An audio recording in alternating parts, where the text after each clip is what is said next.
Strength does not only come from waking life.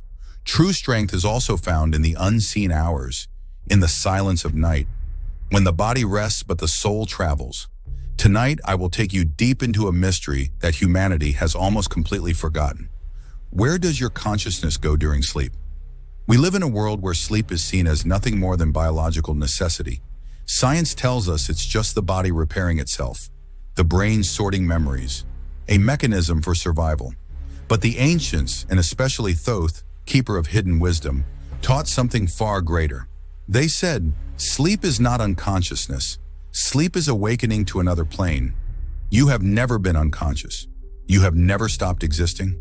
The truth is, each night, while you believe you are asleep, you are actually living, learning, and traveling in realms unseen. You are walking through doorways your waking mind has forgotten how to perceive. Think about it. Every morning you wake up with fragments of dreams, or sometimes with nothing at all. You assume nothing happened. You believe you were blank, switched off, gone. But that is an illusion. You were not gone. You were simply in a different dimension, and your physical brain struggles to hold the memory of those journeys. Thoth explained that human beings live in multiple layers of reality. The waking state is only one. Dreams, visions, altered states. These are not hallucinations. They are windows into the greater self. What you call forgetting your dreams is not a lack of experience. It is only a lack of recall. The real you never stopped moving. Every night when your body falls heavy into the sheets, your consciousness rises. It steps into the astral plane, the realm of thought, vibration, and energy. There you meet souls. You encounter guides. You process emotions. You rehearse challenges. You explore possible futures. But because your culture tells you it was just a dream, you dismiss your own spiritual travel. In the temples of Egypt, sleep was not trivial. Sleep was sacred. The priest knew that when the eyes close, the soul begins its lesson. They called it an initiation chamber. Every night was an initiation, a test of what you truly are when the mask of the body is removed. When you dream, you are not acting through habit or pretense. You are stripped to your essence. Every thought becomes a landscape. Every fear becomes a figure. Every desire becomes a scene. Dreams are not meaningless. They are records of your astral journeys, coded in symbols that only your higher self truly understands. Thoth taught that those who master their sleep master their destiny. Because if you can remain conscious when the body falls away, you can direct your travels. You can enter the astral realm with awareness, not as a passive wanderer, but as an awakened navigator. This is what modern seekers call lucid dreaming, but the ancients considered it far more. They saw it as conscious initiation into higher dimensions. Have you noticed that sometimes you wake up exhausted, as if you've been fighting battles in your sleep? Other times, you wake up with an unexplainable clarity, as though wisdom was downloaded into your soul during the night. That is not random. In truth, every night your spirit steps out to continue its mission. Sometimes it goes to heal wounds in your energy. Sometimes it confronts shadows you refuse to face by day. Sometimes it meets other souls, working in groups, planning futures, resolving karmic debts. And yes, sometimes it simply wanders, lost in the maze of its own desires. But never, not once, have you been unconscious. The only thing that sleeps is the body. The only thing that rests is the flesh. The soul never sleeps. The soul is eternal movement. Why has this truth been buried? Why do we grow up believing sleep is a blackout, a shutdown, a useless void? Because a humanity that remembers its nightly journeys is a humanity that remembers its power.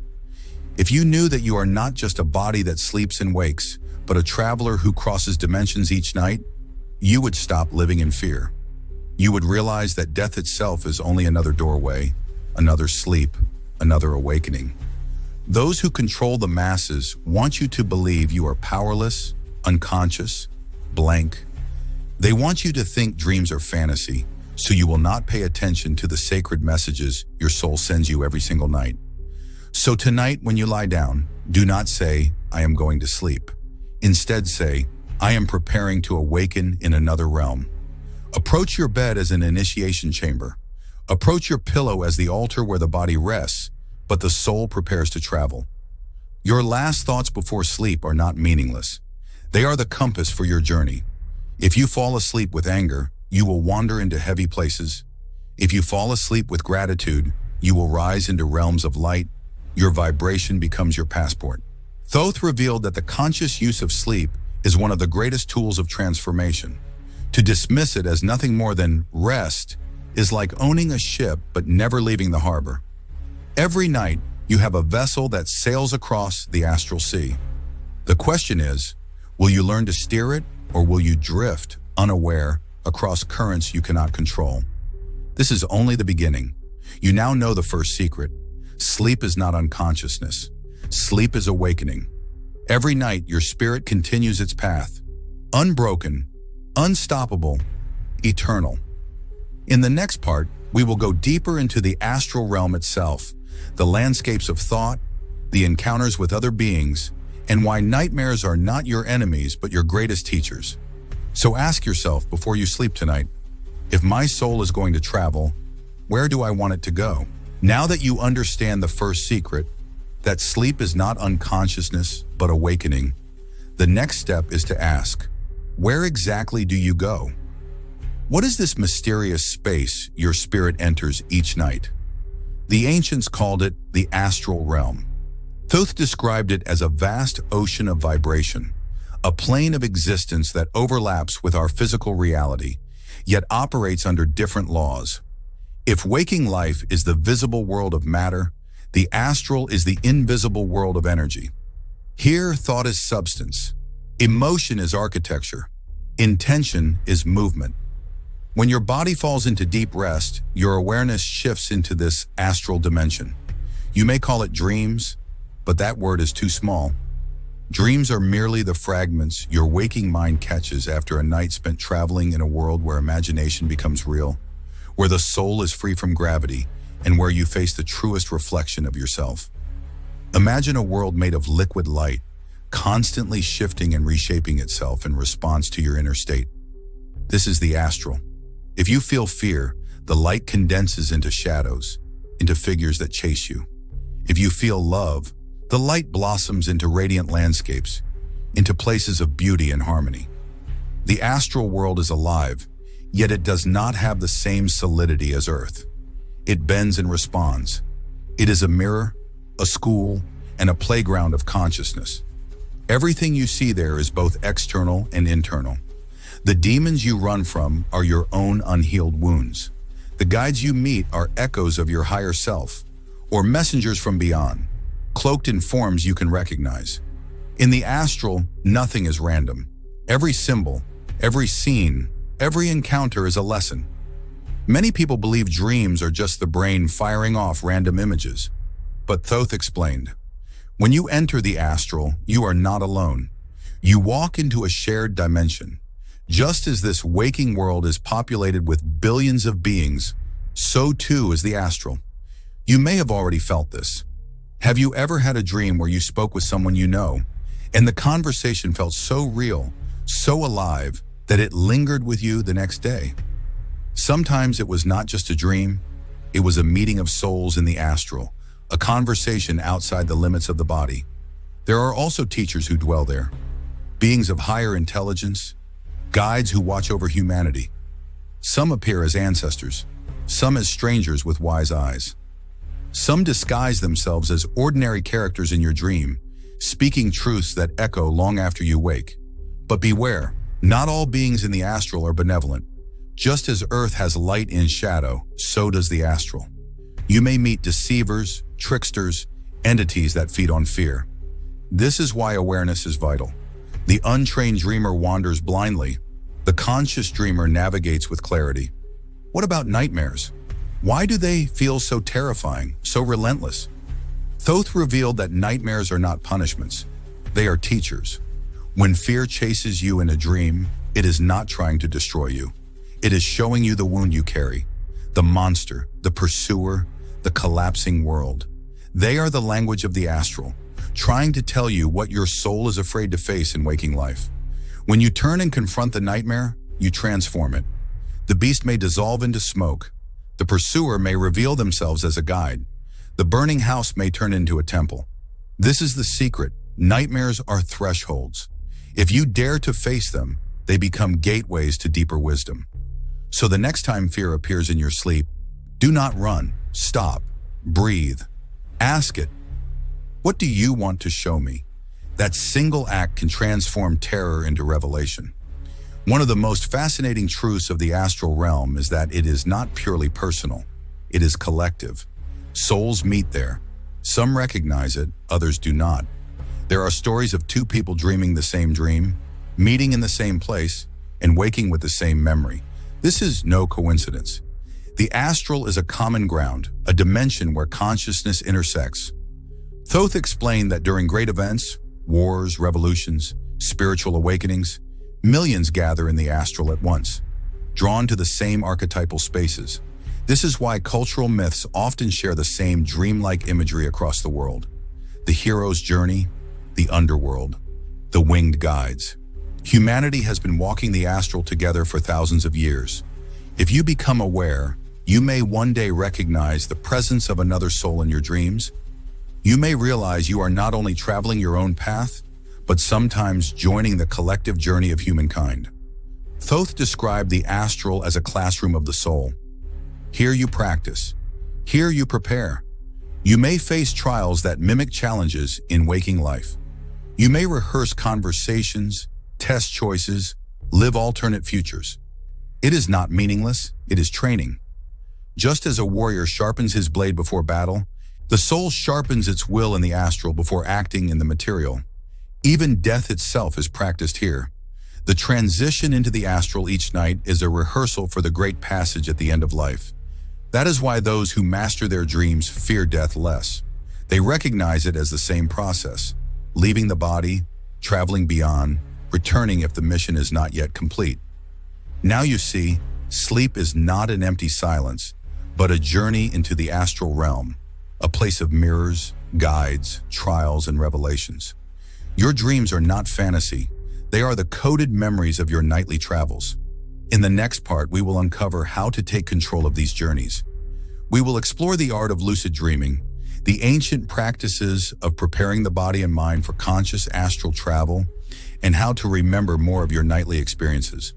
Tonight, before you close your eyes, remind yourself, I am more than a dreamer. I am a traveler in the astral. Now that you understand the astral realm, the next question is, can you control it? Can you step into this world each night not as a blind wanderer, but as a conscious traveler? The answer is yes. This is the ancient practice we now call lucid dreaming. Though the ancients saw it as much more, it was the art of conscious astral navigation. Thoth taught that when you awaken inside your dream, you are no longer bound by its symbols. You become aware that you are in two worlds at once. Your body lies still, but your mind is awake. You have taken the helm of your soul's ship. Lucid dreaming often begins with a strange realization. Something feels off. Perhaps you see a clock that shifts every time you look at it. Perhaps you notice you are flying without effort. Or maybe you simply feel a deep knowing. This is a dream. That realization is the key. In that instant, you awaken within the astral. Most people panic or wake up, but the trained soul steadies itself. This is where practice matters. The longer you can remain calm, the more control you gain. Thoth explained that mastery in the astral comes down to focus. Energy follows attention. If you scatter your focus, the dream scatters. If you anchor your focus, the astral stabilizes. This is why ancient initiates practiced meditation during the day, to sharpen the mind, to prepare for clarity at night. How do you begin? Here are ancient inspired practices that open the door. Reality checks. Throughout the day, pause and ask yourself, am I dreaming? Look at your hands. Look at a clock. Try to push your finger through your palm. These habits carry into sleep. One night inside a dream, you will try and realize the laws of matter no longer apply. Pre-sleep intention. Before bed, set a command in your mind. Tonight, I will awaken in my dream. Tonight, I will remember where I go. Repeat it like a mantra. The astral responds to intention. Dream journaling. Keep a notebook beside your bed. The moment you wake, write every fragment you recall. Over time, patterns emerge, memory strengthens, and your awareness of the astral grows sharper. The threshold state. That drowsy moment when you are neither fully awake nor asleep is a powerful entry point. If you can hover there, relaxed body, alert mind, you may slip consciously into the astral. Many describe floating, vibrations, or the sensation of leaving the body. Do not fear this. It is the soul loosening its grip on the flesh. Once you become lucid, the real journey begins. In the astral, awareness is power. If you remember you are dreaming, you can shape the world around you. You can summon teachers, you can ask questions, you can travel to realms of knowledge and light. But beware, with power comes responsibility. If you fill the astral with lust or greed, you will be trapped in lower vibrations. Your travels will circle endlessly around shallow desires. But if you enter with reverence, with the heart of a seeker, doors will open. You will be guided. You will be taught. Thoth warned, do not treat the astral as entertainment. Treat it as initiation. In Egypt, priests and initiates prepared their minds before sleep. They would fast, meditate, and recite sacred words. Their chambers were designed with symbols and vibrations that aligned them to higher frequencies. Why? Because they knew, where your vibration rests at sleep, that is where your soul travels. The Greeks practiced incubation in temples of Asclepius, where seekers would sleep on sacred ground to receive dreams of healing. Shamans of many cultures used herbs, drumming, and chants to cross into dream states with awareness. The method differs, but the truth is the same. Conscious dreaming is humanity's oldest spiritual practice. But do not be discouraged if your first attempts are clumsy. Many struggle to stay lucid for more than seconds. Others find the dream collapses as soon as they get excited. This is natural. The astral requires patience. Think of it like learning to walk. At first you stumble, then you take steps, then you run. With persistence, you may one day soar. The greatest obstacle is fear. When you realize you are dreaming, the astral may respond with intense sensations, vibrations, roaring sounds, the feeling of being pulled. Do not resist. Fear locks you out. Courage carries you through. Why does this matter? Because conscious navigation of the astral is not just for curiosity, it is training for the soul. If you can remain awake in the astral, you prepare yourself for the greatest awakening of all, the moment of death. Death is nothing but a permanent lucid dream where the soul steps beyond the body and must navigate without returning. Those who have practiced in sleep are far less lost in that passage. Every night is rehearsal for eternity. Now you see, lucid dreaming is not fantasy. It is the art of conscious astral travel. It is your birthright. It is your training ground. In the next part, we will explore the hidden messages of dreams, the language of symbols, archetypes, and visions, and how to decode them so that every night becomes a dialogue between your higher self and your waking mind. So tonight, do not fall asleep passively. Command your journey. Whisper to yourself, I will awaken in my dream. I will remember where I go. We have spoken of sleep as a journey and the astral as a realm. But how does this realm speak to you? How do you understand its messages? The answer is dream symbols. Dreams are not random. They are the language of the soul, the alphabet of the astral. And like any language, it must be learned, practiced, and respected. Thoth revealed that symbols are the way higher truths bypass the limitations of words. Words belong to the waking world, but symbols belong to eternity. Every night, your soul is writing you letters in a language of images, emotions, and archetypes. The tragedy is that most people never bother to read them. Why not just speak plainly? Why not send clear instructions? Because the waking mind is limited. If the soul tried to tell you the raw truth of its vast journey, your brain could not comprehend it, so the astral translates. It compresses infinite experience into symbols, like packing lightning into a single spark. When you see a lion in your dream, it is not just an animal. It is courage. It is strength. It is your own inner power rising. When you see yourself falling, it is not just gravity. It is your soul showing you where you are losing control, where you are surrendering. Symbols are bridges. They link the infinite with the finite. the eternal with the momentary. Across cultures, across time, humanity dreams the same figures. This is no accident. These are archetypes, the timeless patterns of the psyche.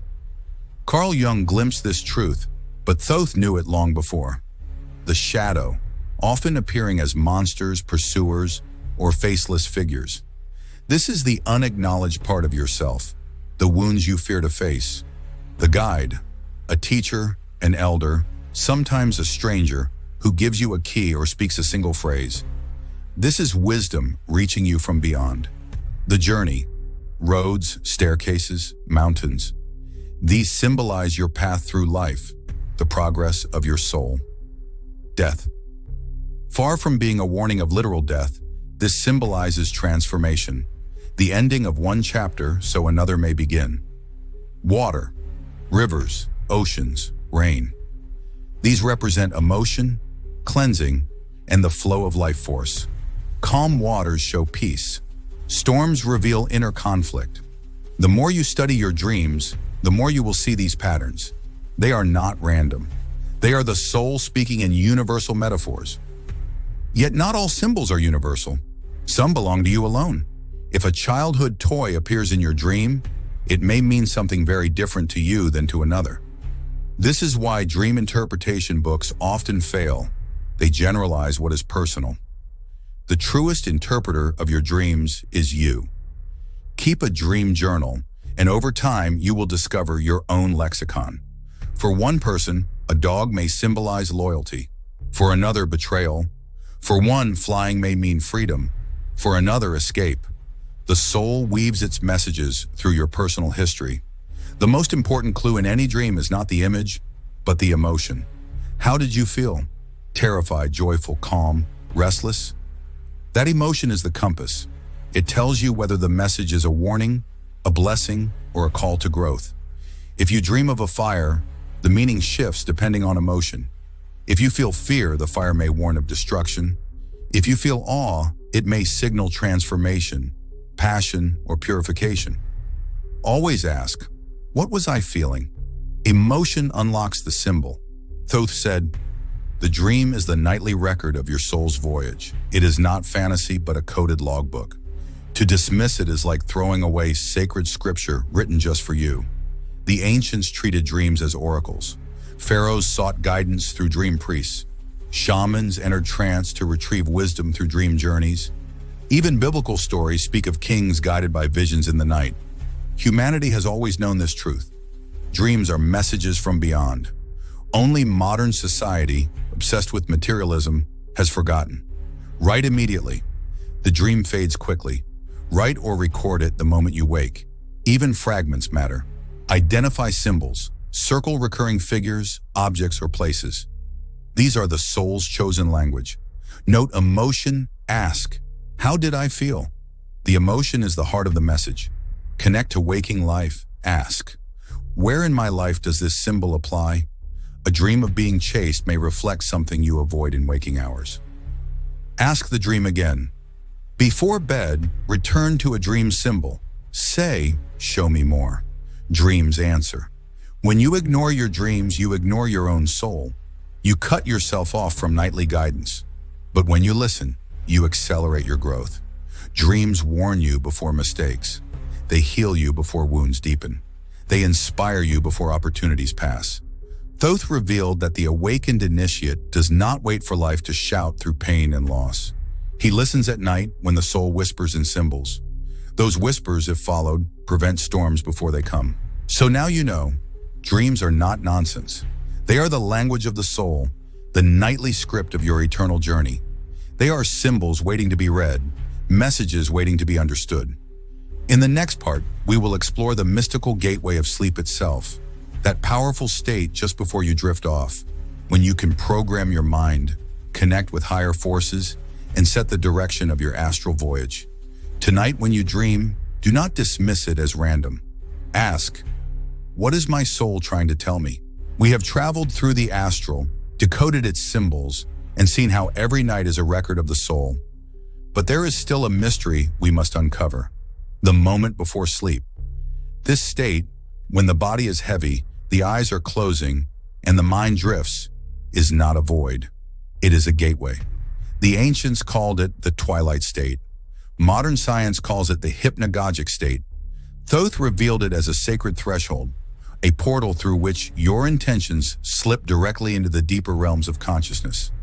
This is the most powerful moment of your day, because whatever you carry into sleep, whatever vibration you plant at that threshold, becomes the seed of your nightly journey. Have you noticed that if you fall asleep worried, you often dream of chaos? And if you fall asleep with gratitude, your night feels lighter, your morning calmer. This is not coincidence. Thoth said, "The last thought is the compass of the soul." The mind in waking life is noisy, distracted, scattered. But in that fragile moment before sleep, the conscious and subconscious stand close together. Whatever you hold then passes directly into the deeper self. It is like programming a ship's navigation before it sails. If you program fear, the ship drifts into stormy waters. If you program peace, the ship sails smoothly. Every night you are the captain, but most people surrender the wheel unconsciously. The priests of Egypt before sleep would not simply lie down. They would align their bodies, breathe deeply, and recite words of power. They understood that sleep was a ritual and intention was the offering. They might focus on a single image, an ankh, a flame, a star, holding it until it imprinted in the mind. They might repeat affirmations such as, "Tonight I travel with clarity." Tonight I remember shamans across cultures did the same. Some would chant, some would pray, some would visualize journeys, setting the destination before the dream began. The technique differed, but the principle was identical. Guide your soul before it leaves. You do not need temples or rituals to practice this today. You only need awareness. Here are methods anyone can use. Gratitude ritual. Before bed, speak aloud 3 things you are grateful for. Gratitude raises your vibration, opening the astral to higher realms. Affirmation command. Choose one sentence and repeat it slowly as you drift. I awaken in my dreams, or I remember where I travel. Visualization. Imagine a place of light, a temple, a starry sky. Picture yourself walking into it. This image becomes the entry point for your astral journey. Breath alignment. Inhale deeply, exhale slowly, until your body softens. Each breath says to the soul, the vessel is ready to release you. The key is consistency. The more often you do this, the stronger your nightly compass becomes. At this threshold, you may see flashes, shapes, faces, lights. Do not dismiss them. These are the first layers of the astral, the veil parting. Sometimes you will hear voices, whispers, or music. Sometimes you will feel the body vibrate, as if energy is rushing through you. These are not hallucinations. They are signals that your consciousness is beginning to shift. If you can remain calm and observant in this state, you may step directly into the astral with awareness. This is how out-of-body experiences often begin, through the gateway of hypnagogia. But beware, what you consume before sleep matters. Violent movies, toxic arguments, endless scrolling on your phone. These pollute the gateway. They fill your subconscious with clutter, and that clutter spills into your astral journey. Protect your gateway. Enter sleep as you would enter a sacred temple. Lower the lights. Breathe. Speak words of power. Treat your bed not as a place of escape, but as an altar for transformation. Thoth warned, the careless enter sleep as prisoners, the wise enter as kings. Remember, the subconscious mind does not argue, it accepts. If you tell it, I am weak, I am lost, it believes you. If you tell it, I am strong, I am awake, it also believes you. The moments before sleep are the perfect time to plant new beliefs, because the conscious guard is lowered and the subconscious is open. Whatever seeds you plant then grow deep roots. This is why so many spiritual traditions emphasize prayer or meditation at night. It is not superstition, it is psychology aligned with spiritual truth. If you shape your nightly journeys, you shape your waking life. The astral is not separate from reality. It is its blueprint. What you program before sleep becomes experience in the astral. And what you experience in the astral eventually manifests in the physical. Every night you are shaping your destiny, whether you realize it or not. The question is, are you shaping it with fear or with clarity? So now you see, the state before sleep is not trivial. It is a doorway. It is the pen that writes your soul's script for the night. And with practice, you can step through it consciously, carrying intention, clarity, and power. In the next part, we will explore the final and greatest mystery, how sleep prepares you for death, why death itself is only another awakening, and how the mastery of nightly journeys leads to mastery of eternity. So tonight, do not just fall asleep. Enter the gateway. Whisper to yourself, I choose my journey. I choose my destiny. Every night, when your eyes close and your body grows still, you rehearse for the greatest mystery of all, death. Thoth taught that sleep and death are not enemies, but twins. One is temporary, the other is permanent. One lasts hours, the other opens eternity. Yet both are gateways, passages where the soul leaves the physical form and enters other planes of being. To understand death, you must first understand sleep, because every night you practice the art of letting go. Every night you die a little and return reborn. We have been taught to fear death, to see it as a wall, a final darkness. But Thoth revealed that death is no wall, it is a doorway. Just as sleep carries your awareness beyond the physical, death carries it further, beyond the astral, into higher realms of truth. When you dream, you remember pieces of your astral journey. When you die, you remember the whole. The illusions fall away. You awaken to your greater identity, not a fragile human body, but an eternal being of light. Why does the soul travel nightly? Why does consciousness leave the body again and again? Because the universe is training you. Sleep is not just rest, it is rehearsal. Every time you fall asleep, you practice surrendering. You practice loosening your grip on the body, on the mind, on the ego. You learn to navigate strange realms, to face fears, to interpret symbols. All of this prepares you for the moment when you step beyond the final threshold. If you can master sleep, you can master death. If you can enter dreams with clarity, you can enter eternity with peace. The Egyptians believed that in death, the soul was weighed against the feather of Mat, the principle of truth. But this weighing does not only happen once, it happens every night. When you sleep, your soul is measured, not by an external judge, but by your own vibration. If your heart is heavy with lies, fear, or hatred, you descend into dark realms. If your heart is light with truth and harmony, you rise to luminous planes. Death is simply the final and complete version of this nightly judgment. Whatever you cultivate in life, you carry into eternity. Why are nightmares so common? Because they are miniature deaths. They expose the fears you carry, the shadows you avoid. They force you to confront the parts of yourself that would otherwise weigh you down in the afterlife. Instead of fearing nightmares, Thoth taught, embrace them. They are training. They show you what must be healed. They strip illusions away so that your soul can rise freer, lighter. In the same way, the fear of death itself can be your greatest teacher. It pushes you to live truthfully, to release attachments, to seek wisdom. Here lies the greatest secret. You do not lose consciousness. You shift it. At death, just as in sleep, your awareness continues. You may awaken in unfamiliar realms, but you are still you, your essence, your memories, your vibration. For those who have practiced awareness in dreams, this transition is easier. The soul knows I have traveled this road before. Death, then, is not terror, but recognition. To live fully, you must remember death, not as an end, but as a guide. When you live as if each night were practiced for eternity, you live more consciously. You choose your thoughts with care. You plant intentions. You honor your body as a vessel, but you do not mistake it for your identity. This is why mystics across ages kept death close, not in fear, but in wisdom. Because when you live with awareness of death, you stop wasting time. You stop sleeping unconsciously. You awaken in life itself. And so every morning, when you awaken, see it as resurrection. You have crossed the threshold, walked in other worlds, and returned. Each day is not ordinary. It is a gift, a renewal.